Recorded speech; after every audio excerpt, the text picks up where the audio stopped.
សួស្តីអ្នកទាំងអស់គ្នាថ្ងៃនេះខ្ញុំមានសភៅ4ក្បាលចង់ណែនាំដល់អ្នកទាំងអស់គ្នាដើម្បីបំផុសគំនិតបង្កើតភាពផ្លាស់ប្ដូរនិងអភិវឌ្ឍខ្លួនឯងឲ្យរីកចម្រើនជាងមុនសភៅទី1នេះគឺ Scared to be Adults សៀវភៅនេះមានចេតនាពញ្ញាស្មារតីអ្នកអានឲ្យដឹងថាតើអ្នកបានដើរដល់ចំណុចណាមួយហើយនៅក្នុងជីវិតដោយអ្នកនិពន្ធបាននិយាយអំពីប្រធានបទគោល11គឺទំនួលខុសត្រូវសុខភាពផ្លូវចិត្តចំនួនផ្សេងគ្នាខ្ញុំមិនដូចគេមិនដូចខ្ញុំផែនការរៀបការដំណើរស្វែងរកភាពជោគជ័យលុយនិងឆន្ទៈសម្ភារៈនិយមចង់ល្បីជំនាញនៃការសិក្សាព្រមទាំងដឹងថាពេលណាត្រូវចាក់ចេញផងដែរសៀវភៅទី2គឺធម្មពលនៃការផ្លាស់ប្ដូរសៀវភៅនេះមានគំនិតគោលមួយគឺអ្វីដែលកើតឡើងចំពោះជីវិតរបស់យើងនោះគឺដោយសារតែយើងគឺជាអ្នកកំណត់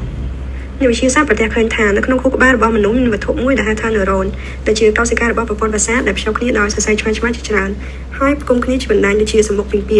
ពេលដែលយើងសប្បាយចិត្តឬគិតវិជ្ជមានវានឹងបង្កើតពោលបូកហើយពេលដែលកើតទុក្ខនិងគិតអវិជ្ជមានវានឹងបង្កើតពោលដកហើយទាំងការគិតវិជ្ជមាននិងអវិជ្ជមានគឺជាអ្នកកំណត់អនាគតរបស់មនុស្សម្នាក់នោះពីឯសៀវភៅទី3នេះគឺដើរតាមបេះដូងសៀវភៅដើរតាមបេះដូងបង្រៀនយើងឲ្យផ្លាស់ប្ដូរផ្នត់គំនិតនិងសាកល្បងគិតថារាល់បញ្ហាទាំងអស់នៅក្នុងជីវិតរបស់អ្នកគឺសុទ្ធតែជាមេរៀនដែលធ្វើឲ្យអ្នកកាន់តែខ្លាំងឡើងពេលនោះអ្នកនឹងលែងមានអារម្មណ៍ថាខ្លួនឯងជាជនរងគ្រោះមិនខានចុងក្រោយគេគឺប្រើជីវិតដោយគ្មានការភ័យខ្លាចនិងក្តីកង្វល់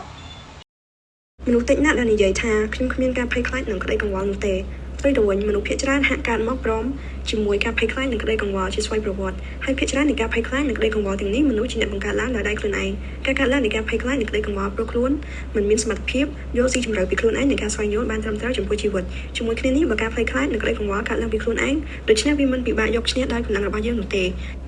សៀវភៅនេះបង្រៀនយើងឲ្យស្គាល់ពីប្រភពនៃការព្រួយបារម្ភនិងវិធីជំនះវាព្រមទាំងធាតុផ្សំនៃសុភមង្គលនិងរបៀបរស់នៅប្រកបដោយសុភមង្គលនិងភាពជោគជ័យ